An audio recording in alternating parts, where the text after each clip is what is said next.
By now, I'm sure you've all heard the great Quincy Jones has passed on to the greater planes of existence, or whatever your belief system is. He's gone. He's 91. He's lived one of the most beautiful, full, crazy lives that you can think of, anyone in the industry. And I was just thinking of this and how big of an influence he had on me, and I'm sure everyone here. What can I say about his illustrious career that isn't being said? And ultimately, I can share how he impacted me.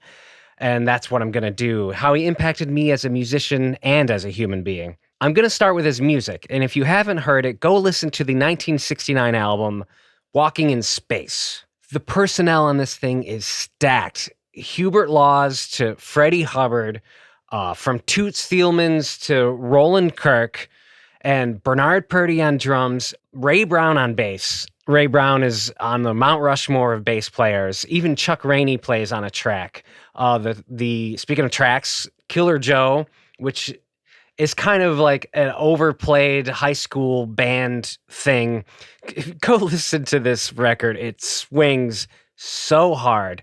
And if you're a bass player out there and if you want to learn what to do with just two chords, go listen to Ray Brown play that thing, because it's a master class in groove, and it's Ray Brown. What else can I say?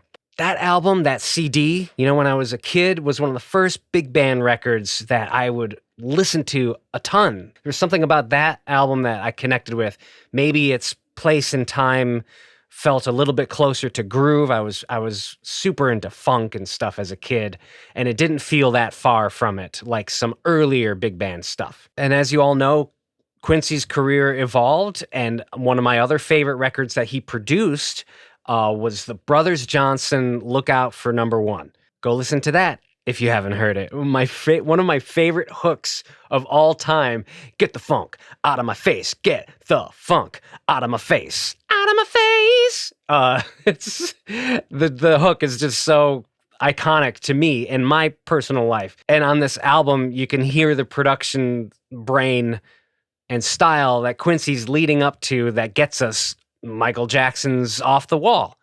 I was listening to these records a lot as a teenager, and that inspired me to go out and get his autobiography, Q, which if you haven't read it, I highly recommend it. One of my favorite stories from that book that I tell people all the time is like, Quincy Jones was a kid in Seattle, and that's when Ray Charles, at age 16, moved up to Seattle and met a 14-year-old Quincy Jones. And it's just mind-boggling that those two iconic American musicians have basically been friends, had been friends for life. And that story of Quincy letting Ray Charles cook in his apartment, like in the dark, and his mom coming home. It's very funny the way Quincy tells it in the book. Freaking out his mom coming home, like, you're cooking in the dark. We should try to live our lives like that 14-year-old Quincy. It's a combination of my favorite things. Quincy is obviously a endlessly curious mind, ultra intelligent, always shooting for the stars and getting them. His life and career will be studied as long as civilization continues. I'm going to leave you with a recent clip that Quincy Jones did in an interview that's been kind of doing the rounds this morning already. But before I do that, let me know what your favorite Quincy stories or what your favorite Quincy productions or Quincy records are in the comments.